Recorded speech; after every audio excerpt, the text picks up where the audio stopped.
For the first time ever, scientists have done something that's felt like science fiction for decades. They've created a complete synapse-level wiring diagram of an entire complex brain. It's a huge feat. So, the big question is, how on earth did they finally map a mind? I mean, it's the ultimate question, isn't it? We can see the brain. We can even measure the electrical storms inside. But to really understand how it thinks, you need the blueprint. You need the complete wiring diagram. Think about this. Brains have been evolving for 500 million years, and yet their fundamental circuitry, every single connection, has been a total black box. The mission for neuroscientists has always been to untangle this beautiful, chaotic web you're looking at right here. So, let's dive into the brain's ultimate mystery. What made this challenge so incredibly difficult? Why has it taken generations of brilliant researchers just to get to this point? Well, the sheer scale of the problem is just staggering. Just try to imagine mapping every single wire in a brain that has over 100,000 neurons. For decades, the task was so daunting that building a full diagram was considered almost impossible, purely hypothetical stuff.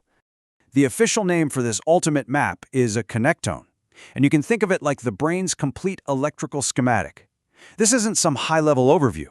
It's the ground truth blueprint of every single wire and every single junction. Okay, so to conquer a task this monumental, scientists needed the perfect subject. They needed a brain that was complex enough to reveal fundamental secrets, but simple enough that they could actually map it. The hero they chose?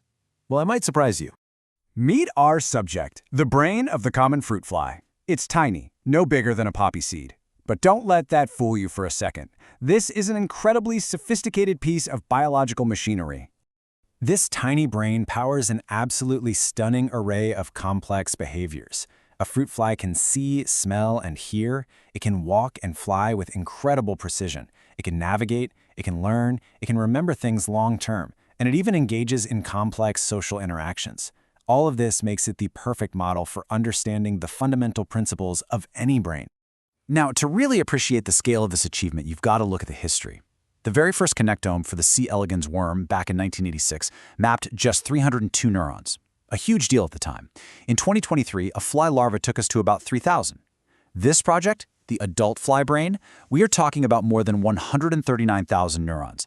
This isn't just a step forward, folks. It's a massive, exponential leap in complexity. So how on earth did they do it? How do you go from a physical brain to a complete digital map of 139,000 neurons and 50 million connections? Well, the process is this stunning combination of microscopic imaging, artificial intelligence, and a massive global human effort. It really boils down to 3 colossal steps. First, imaging. They literally sliced the brain into thousands of layers, each one thinner than a human hair, and took a picture of every slice with an electron microscope. Second, AI. They used artificial intelligence to trace the unbelievably tangled web of neurons across all those images. And then, the third and absolutely crucial step, human proofreading. A global team of people went through and painstakingly verified and corrected the AI's work pixel by pixel. And this one image right here just captures the incredible result perfectly. On the left, that's the raw data. It looks like a chaotic grayscale jungle.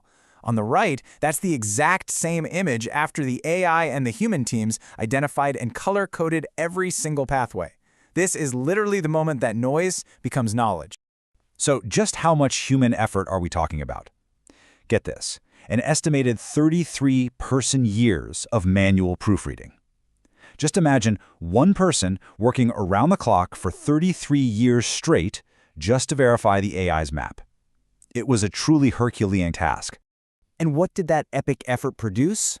A map of over 50 million chemical synapses. Those are the tiny junctions that connect all 139,255 neurons. Every single one has now been mapped. For the first time, we have the complete blueprint of a complex brain. Okay, so having the map is one thing, but exploring it is where the real discoveries begin. It's like having the first true map of a new continent.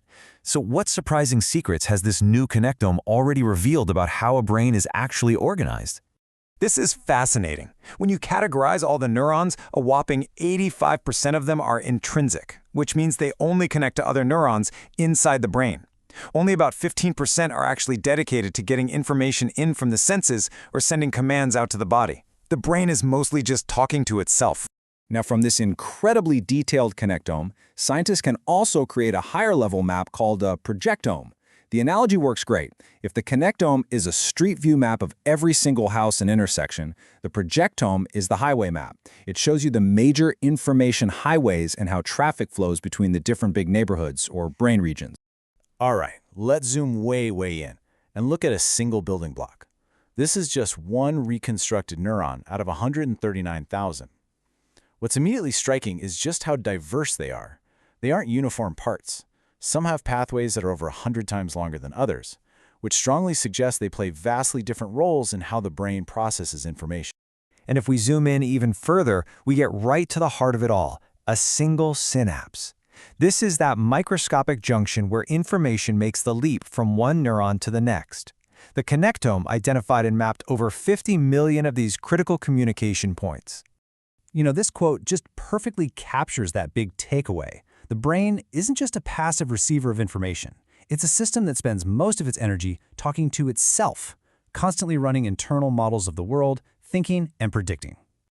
So what does having this complete map mean for the future?